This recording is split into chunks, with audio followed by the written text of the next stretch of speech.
కథ ప్రారంభంలో ఒక గ్రహశకలం ఆస్ట్రాయిడ్ భూమిని ఢీకొట్టిన 5 ఏళ్ల తర్వాత ప్రపంచ జనాభాలో 75% మంది తుడిచిపెట్టుకుపోయారని తెలుస్తుంది. ఆ గ్రహశకలం ముక్కలు ఇప్పటికీ వాతావరణంలో ఉండటం వల్ల గాలి కలుషితమైంది. రేడియేషన్ ప్రభావం ఇంకా కొనసాగుతోంది. భూకంపాలు, తుఫాన్లు భూమిపై సర్వసాధారణం అయిపోయాయి.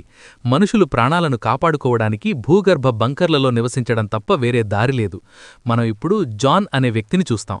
అతను గ్రీన్లాండ్లోని ఒక బంకర్లో తన కుటుంబంతో నివసిస్తుంటాడు. జాన్ ఒక ఇంజనీర్ మాత్రమే కాదు, ఒక గూఢచారి కూడా.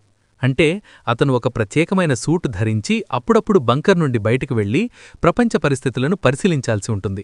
ఒకరోజు అతను బయట తిరుగుతుండగా భూమిపై ఒక పెద్ద చీలికను గమనిస్తాడు. ఆ చీలికలు రోజురోజుకీ పెద్దగా అవుతున్నాయని అతనికి అర్థమవుతుంది.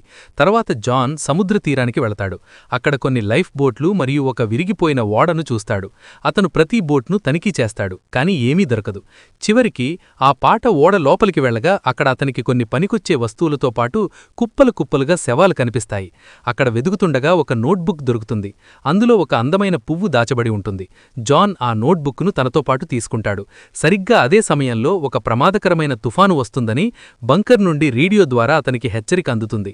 జాన్ ప్రాణాలకు తెగించి పరిగెత్తడం మొదలుపెడతాడు, ఎందుకంటే ఆ తుఫాను చాలా వేగంగా అతన్ని వెంబడిస్తోంది. అదృష్టవశాత్తు జాన్ బంకర్ గేటుపై నుండి దూకి తుఫాను లోపలికి రాకముందే గేట్లు మూసేస్తాడు. త్రుటిలో ప్రాణాపాయం నుండి తప్పించుకున్న జాన్ షాక్లోకి వెళతాడు. మరణం తనకి ఎంత దగ్గరగా ఉందో ఆలోచించి భయపడతాడు. మానసిక ప్రశాంతత కోసం జాన్ తన థెరపిస్ట్ను కలుస్తాడు. లోకం ఇలా అయిపోయిందేంటని ఆవేదన చెందుతాడు. థెరపిస్ట్ మాట్లాడుతూ, ప్రస్తుతం అందరి పరిస్థితి ఇదే, అందరూ అంతా బాగున్నట్లు నటిస్తున్నారు, భవిష్యత్తు గురించి చింతించకు, నీ కుటుంబంతో ఎక్కువ సమయం గడుపుతూ సంతోషంగా ఉండు అని సలహా ఇస్తాడు. మరోవైపు జాన్ భార్య అలిసన్ వేరొక బంకర్లో నాయకులతో మీటింగ్లో ఉంటుంది. ఆహారం మరియు నిత్యావసర వస్తువుల కొరత గురించి వారు చర్చించుకుంటుంటారు. అప్పుడే జాన్ సురక్షితంగా బంకర్కు తిరిగి వచ్చాడనే సందేశం ఆమెకు అందుతుంది. అదే మీటింగ్లో డాక్టర్ అమీనా ఇతర బంకర్ల నుండి శాస్త్రవేత్తలు పంపిన సమాచారాన్ని వివరించింది. ఇది గ్రహశకలాలు చేసిన క్రేటర్స్ గురించి. ఈ లోయల పరిమాణం మరియు లోతు వాటిని తుఫానుల నుండి కాపాడుతుంది, మరియు విషపూరితమైన గాలి కూడా వాటికి పెద్దగా హాని చెయ్యదు. అందుకే ఆ ప్రదేశం నివసించడానికి మంచి ప్రదేశం. అయితే ఈ గొయ్యి ఫ్రాన్స్లో ఉందని, యూరప్ అంతటా పోరాటాలు జరుగుతున్నాయని అడామ్ గుర్తుచేశారు. అప్పుడొక్కసారిగా భూకంపం వచ్చి బంకర్ మొత్తం కంపించింది. అయితే భూకంపం ఆగిపోతుందని అందరూ ఎదురుచూసి అది పూర్తిగా సాధారణ విషయం అన్నట్లుగా తమ పనిలో పడ్డారు. ఈ భూకంపాలు మరింత తీవ్రమవుతున్నాయని మీటింగ్లో ఎవరో చెప్పడం ప్రారంభించారు. బయట ఇంకా కొంతమంది చిక్కుకున్నారని అలిసన్ అందరికీ గుర్తుచేస్తుంది. మనం కూడా వారికి సహాయం చేయాలి. అయితే ఎక్కువ మందికి వసతి కల్పించే వస్తువులు మా వద్ద లేవని, వారు కూడా వస్తారు, ఎలాంటి రోగం తెస్తారో ఎవరికి తెలుసు అని అడామ్ చెప్పడం ప్రారంభించాడు. అందుకే ఈ విషయం వదిలేయాలి. అయితే ఓటింగ్ ద్వారానే ప్రజలు ఏం కోరుకుంటున్నారో తెలుస్తుందని అలిసన్ అన్నారు. చేతులు పెరిగాయి మరియు చాలామంది ప్రజలు అలిసన్కు మద్దతు ఇచ్చారు. అందుకే రేపు స్నో మొబైల్ పంపడానికి నిర్ణయించుకున్నారు. తర్వాత జాన్ బంకర్లో పైపులను సరిచేస్తున్నప్పుడు అలిసన్ తన కొడుకు నాథన్ను బయట చూసింది. తను జబ్బు చేస్తుందేమో, త్వరగా లోపలికి రండి అని అనుకుని ఆమెకు చాలా కోపం వచ్చింది. తన గది లోపల నాథన్ తన బెడ్షీట్లకు చేసిన రంధ్రాల ద్వారా కాంతిని ప్రకాశించేలా చేయడానికి టార్చ్ని ఉపయోగిస్తున్నాడు. అది పైన ఉన్న గోడపై నక్షత్రాలను సృష్టిస్తుంది మరియు అతను ఆకాశం వైపు చూస్తున్నట్లుగా అనిపిస్తుంది. మరుసటి రోజు జాన్ బంకర్ గోడలపై కొన్ని పగుళ్లను గమనించాడు. ఇంతలో బంకర్ నుండి పంపిన వాహనం బయటకు వెళ్లి కొంతమంది నిస్సహాయులను రక్షించిన తర్వాత తిరిగి రావడం ప్రారంభించింది. వస్తూనే బృందం బంకర్కి కాల్ చేసి స్థలం తక్కువగా ఉన్నందున కొంతమందిని వదిలేశామని 2వ రౌండుకు అనుమతి కోరారు. కాని అడామ్ వెంటనే నిరాకరించాడు.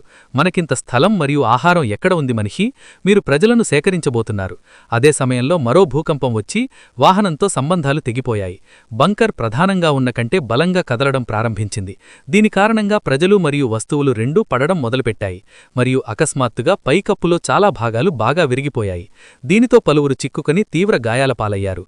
జాన్ తలపై కొన్ని రాళ్లు పడ్డాయి మరియు చాలా రోజులుగా ఉన్న అతని దగ్గును దుమ్ము తీవ్రతరం చేసింది.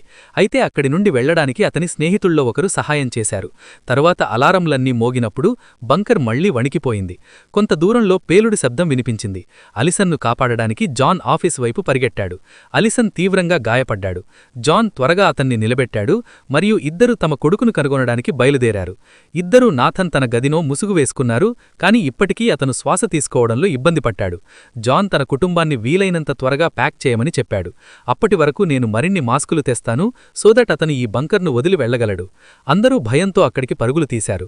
కాని జాన్ ఇంకా లాకర్ల వద్దకు చేరుకుని మాస్కు తీసుకొచ్చాడు. తర్వాత నాథన్కి కొంచెం మెరుగ్గా అనిపించింది మరియు కుటుంబం బయటకు వెళ్లడానికి సిద్ధమైంది. బంకర్ కదలడం ఆగిపోవడంతో గోడలు కూడా కూలిపోవడం ప్రారంభించాయి. బయటకు వెళ్లే దారిలో ఆందోళనకు గురైన జనం గుమికూడారు. కాని గేటు సగం మాత్రమే తెరిచి ఉంది మరియు ఈ డోరు ద్వారా వెళ్లడం సాధ్యం కాదు. సో జాన్ తన కుటుంబాన్ని వెనక రహదారి వైపుకు తీసుకెళ్లాడు. దురదృష్టవశాత్తు వెనకదారి కూడా విరిగిపోయింది. వేరే దారి లేకపోవడంతో జాన్ తన కుటుంబాన్ని ముందుకు వెళ్లమని కోరాడు. ఎలాగూ డోర్ దగ్గరకు చేరుకొని జాన్ డోర్ బటన్ నొక్కాడు. కాని భారీ ఇంజన్ కారణంగా బంకర్ మరింత దెబ్బతింది. కాని కనీసం వారు సురక్షితంగా చేరుకున్నారు. బయట కూడా ఒక పెద్ద తొక్కిసలాట జరిగింది. భూమి నీటితో పగిలిపోవడం ప్రారంభించినప్పుడు ఇద్దరూ నాథన్ను కోల్పోయారు మరియు అతన్ని వెతకడానికి వెనక్కి పరిగెట్టారు.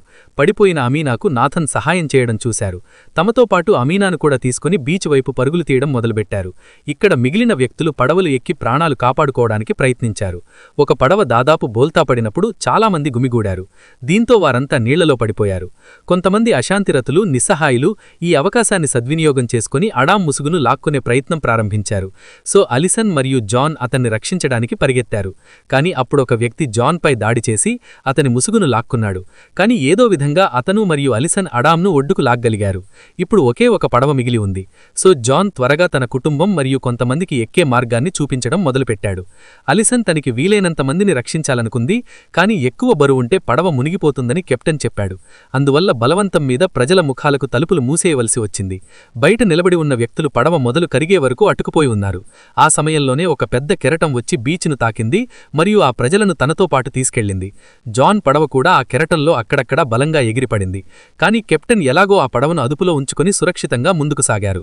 కొంత సమయం తర్వాత ఇక్కడ గాలి నాణ్యత బాగుందని నిర్ధారించడానికి జాన్ ఒక పరికరాన్ని ఉపయోగించాడు. అందుకే మాస్కు తీసివేయొచ్చు. అప్పుడు అందరూ కూర్చుని ఎక్కడికి వెళ్లాలి అని మాట్లాడుకోవటం మొదలుపెట్టారు. మరియు ఐస్లాండ్ అయిపోయినందున వారు తమ దగ్గరి గమ్యం ఇంగ్లాండని నిర్ణయించుకున్నారు. కొన్ని గంటల తర్వాత పడవ పనిచేయడం మానేసింది. కాని తర్వాత జాన్ ఇంజిన్ని తనిఖీ చేసి మరమ్మతు చేశాడు. తద్వారా అతను మళ్లీ తన ప్రయాణాన్ని కొనసాగించాడు. రాత్రి పడినప్పుడు నాథన్ చాలా సంతోషించాడు. ఎందుకంటే అతను చివరకు నక్షత్రాలను చూడగలిగాడు.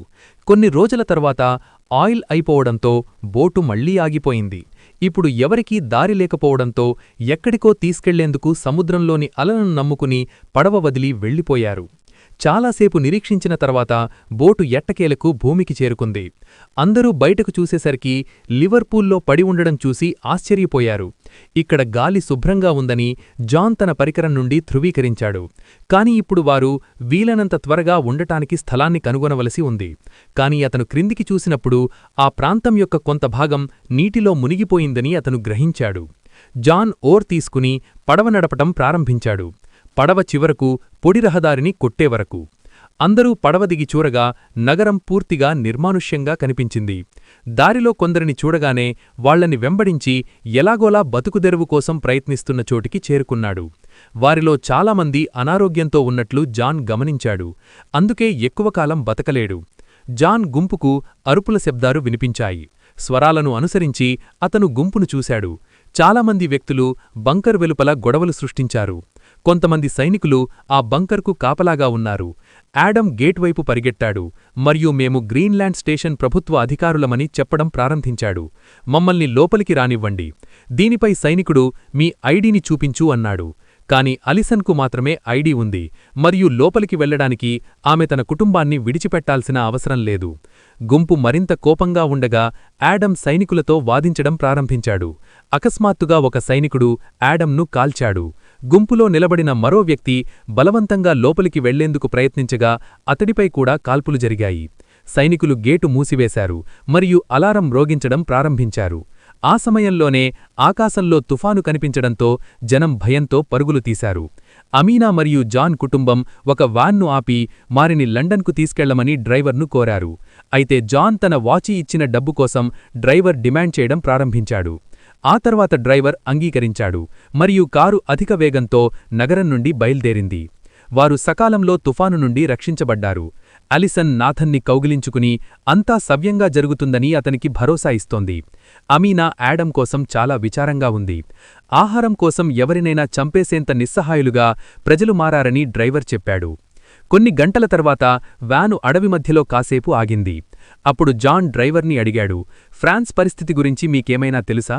కాని డ్రైవర్ ఆ ప్రాంతం చాలా ప్రమాదకరమని చెప్పడం ప్రారంభించాడు, మరియు నాకు గ్రహశకలం గురించిన విషయం అబద్ధమని అనిపిస్తోంది.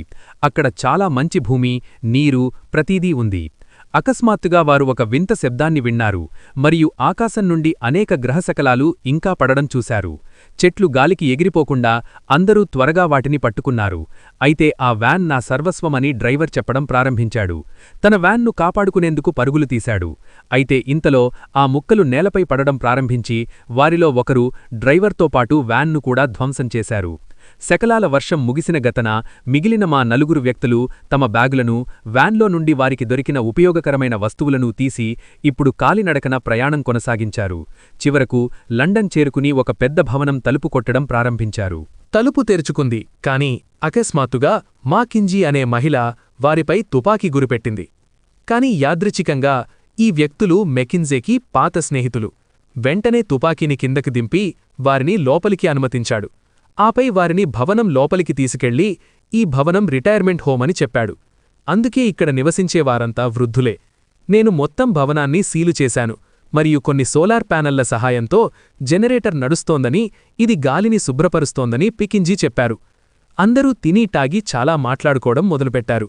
జాన్ ఇప్పుడు ఫ్రాన్స్లోని లోతైన గుంటల గురించి మెగ్గీని అడిగాడు. నేను పుకార్లు విన్నాను, కాని అవి నిజమో కాదో నాకు తెలియదని మెకెన్జీ అన్నారు. తరువాత ఆలిసన్ నిద్రించడానికి ప్రయత్నిస్తున్నాడు, కాని నిద్రెలా? జాన్ బాత్రూంలో పదే పదే దగ్గుతున్నాడు. సింక్లో చూసేసరికి రక్తం కనిపించింది. జాన్ తప్పించుకోవడానికి చాలా ప్రయత్నించాడు. అయితే దయచేసి నిజం చెప్పండి అని ఆలిసన్ అన్నారు. కాబట్టి జాన్ చివరకు తన రహస్యాన్ని బయటపెట్టాడు.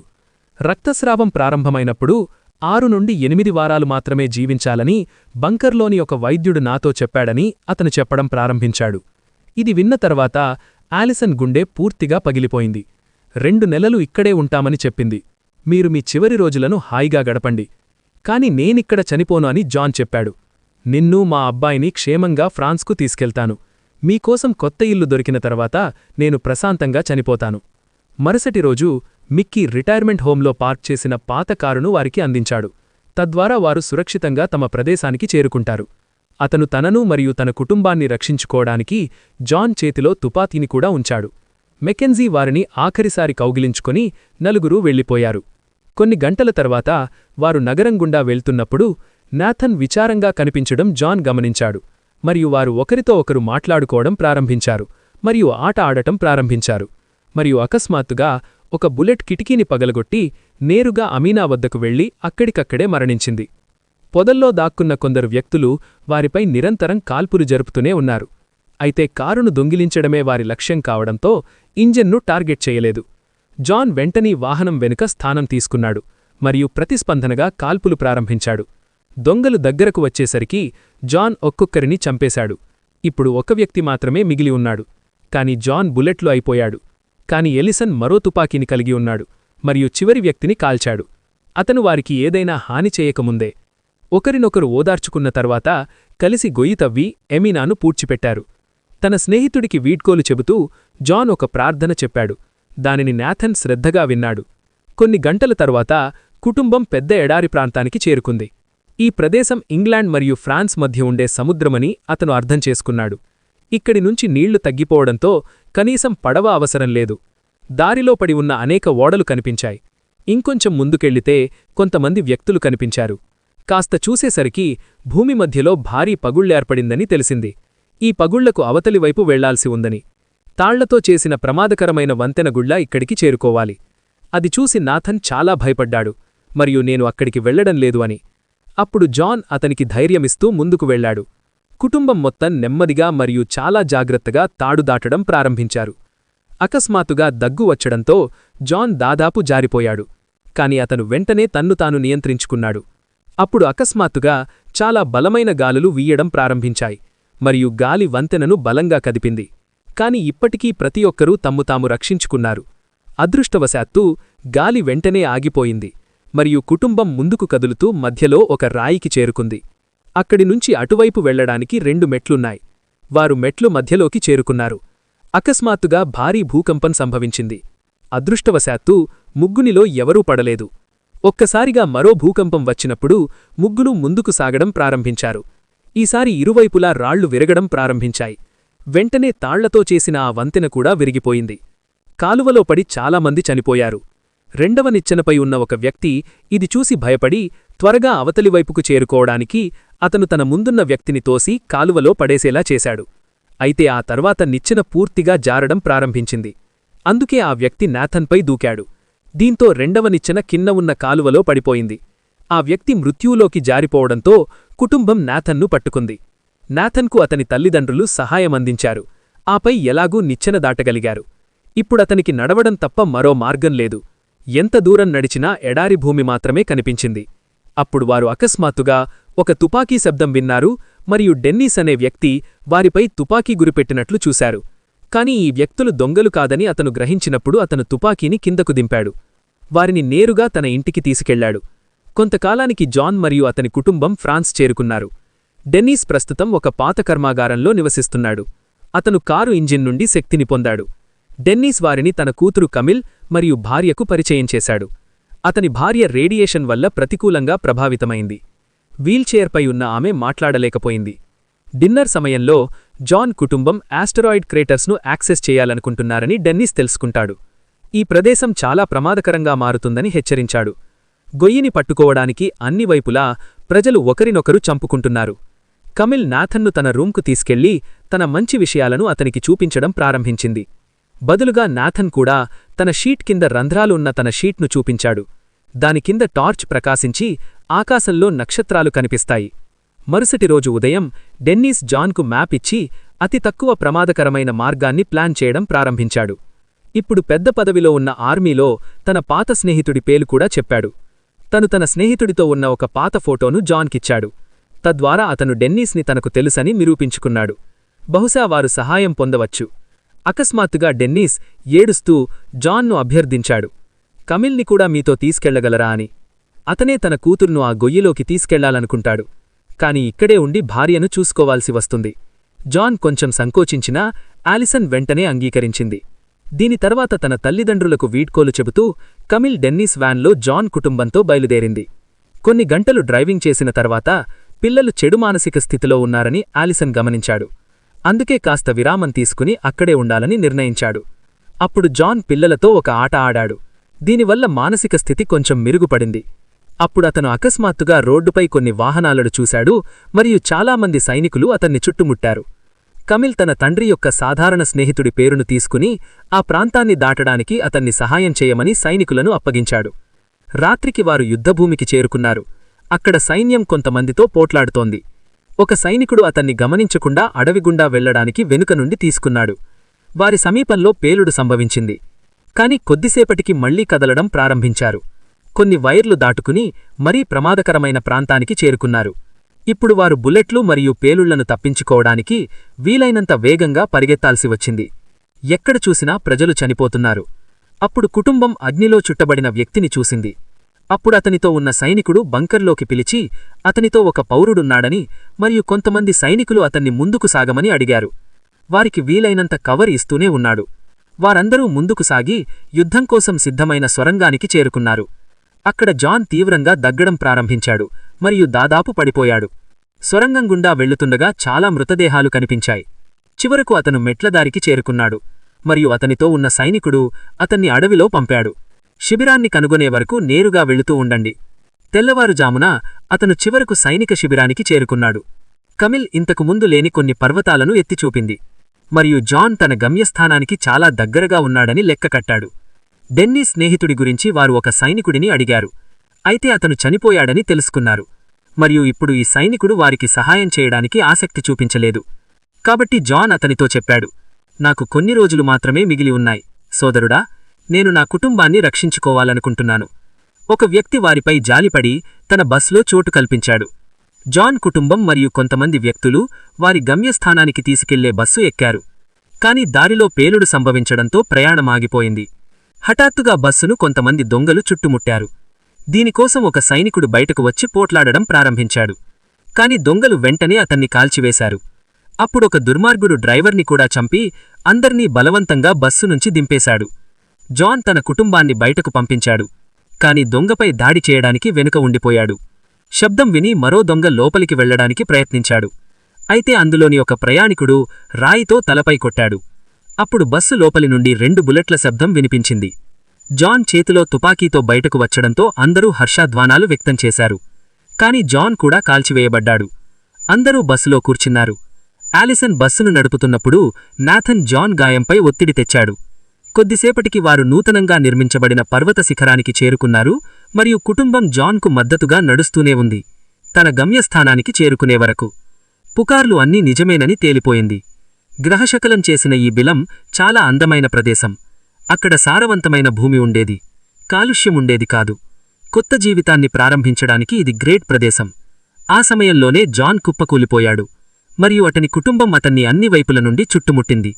అతని మరణానికి ముందు చివరిసారి వీడ్కోలు చెప్పడానికి. జాన్ మరణంతో అందరూ విలపించడం ప్రారంభించారు. చివరకు నాథన్ తన తండ్రి కోసం ఇంతకు ముందు విన్న ప్రార్థననే చెప్పాడు. మీకు ఈ వీడియో నచ్చితే లైక్ చేయండి మరియు మన ఛానల్ను సబ్స్క్రైబ్ చేసుకోండి. నెక్స్ట్ వీడియోలో మళ్ళీ కలుద్దాం.